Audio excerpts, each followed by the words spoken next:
Hey guys, Mr. V over here doing a book review today for Tweak, Growing Up on Methamphetamines by Nick Sheff. This is a non-fictional book. It's an autobiography about Nick Sheff.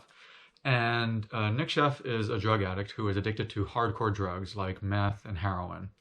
And you are following his life. Nick, he had taken journal entries while he was doing drugs and going through a lot of the difficulties that he describes in the book. And you follow his life for a couple of years, and it is not pretty when you see the life of a drug addict. It's actually very sad, as you'll see, which I'll talk about more in the book review, but that's what the book is about. That's Nick's life. Now, I would say before reading this book, I suggest this to people that are over the age of 18 because I think it'd be tough for a younger reader based off of all the things that go on in Nick's life. Because as I told you, he's addicted to hardcore drugs, and the things he has to do or the situations he goes through are pretty crazy. And it is just tough seeing the life of a drug user. But it is still a very powerful story about addiction. But as I said, I still recommend this for people who are over the age of 18.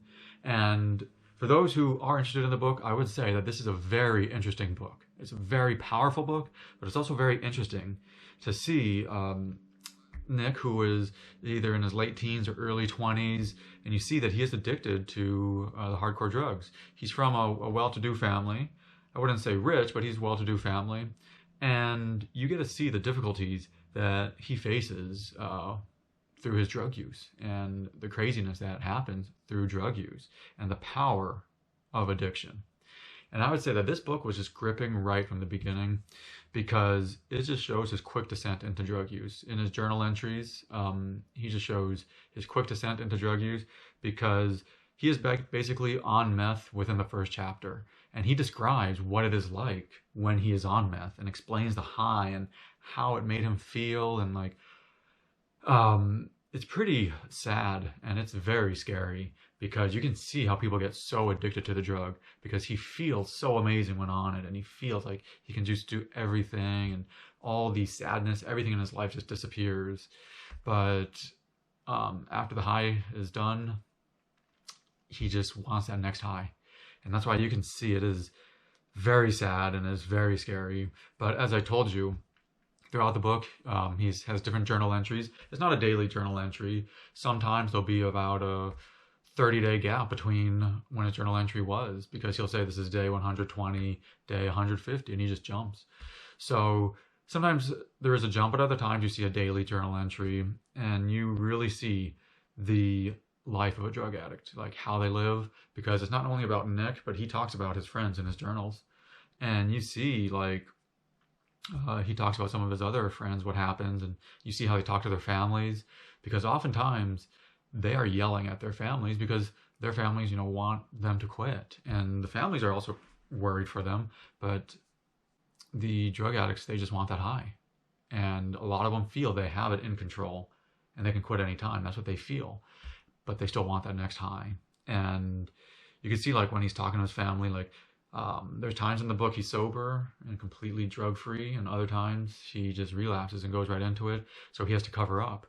And you see the amount of lying he has to do, the stealing he has to do to buy the drugs, the withdrawals he goes through, and basically after he gets the drugs, finding anywhere he can go to do the drugs. Sometimes it's his own bathroom, other times it's friends' rooms. Other times he goes to these hotels that are full of other drug addicts, and there's people he doesn't even know. And there's many situations in the book. I'm not going to go into all of them, but he just goes anywhere, and you just see how it becomes harder and harder to cover up because he's not going to work, and he starts running out of money, and there's a whole bunch of things happen. And it's also his friends. A lot of his friends are using drugs as well. And it is sad seeing how they always want the absolute maximum hit. You hear of it a lot of times, but when he's writing about it, you see they want the maximum hit.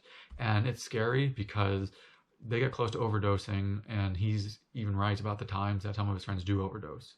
So it's a very scary thing, but it's also very sad. It's just very sad seeing that.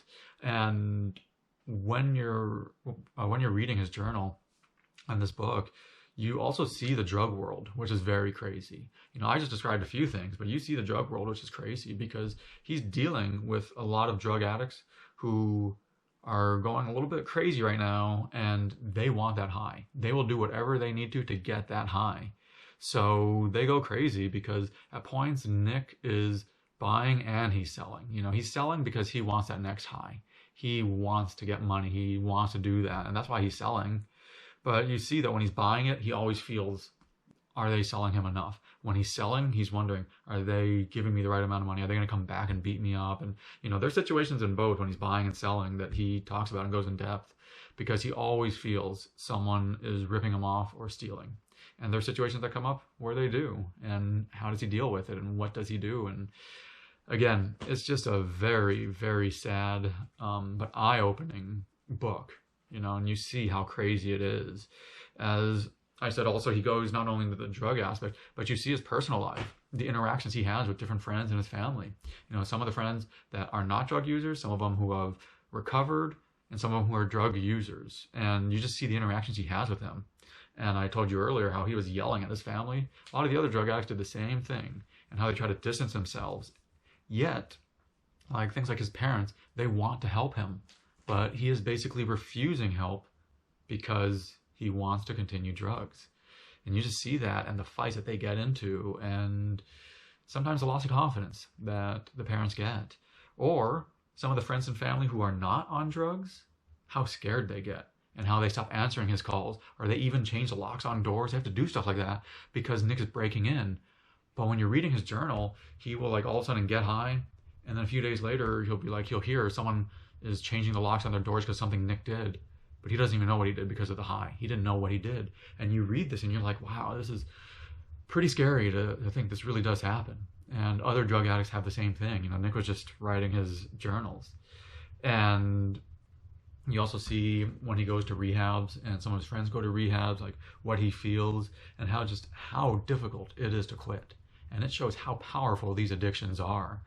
Because some people can stay off it for a little bit of time, but some relapse immediately. And he's talking to people also who have been off for 15 years, and Nick is wondering, can he do that ever? And he doesn't have the confidence. And it's really tough when you see them relapse immediately.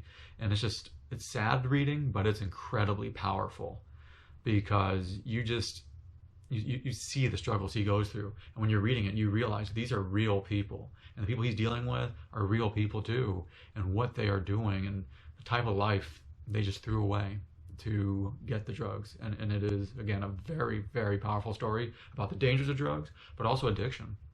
The only complaint I have is just a very minor complaint about the book, is it doesn't say the year he's in. When he's doing his journal entry, it just says day 5, day 20, day, whatever. But he never says the actual date, like he doesn't say March or April. He just says the day number. He just says, again, like day 200. So I wish I would have said the date, and I think that would have helped a little more.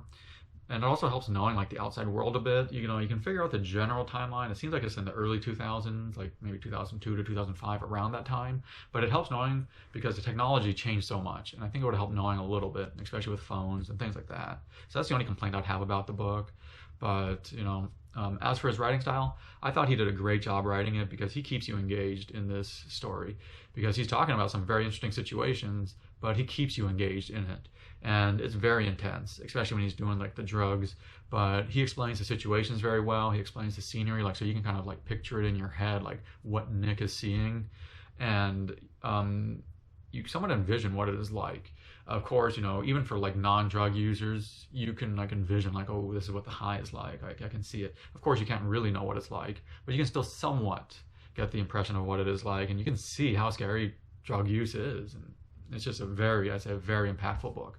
So, I would definitely recommend this for people who want to learn about the dangers of drugs and also like the dangers and like see what addiction is like and the dangers of addiction.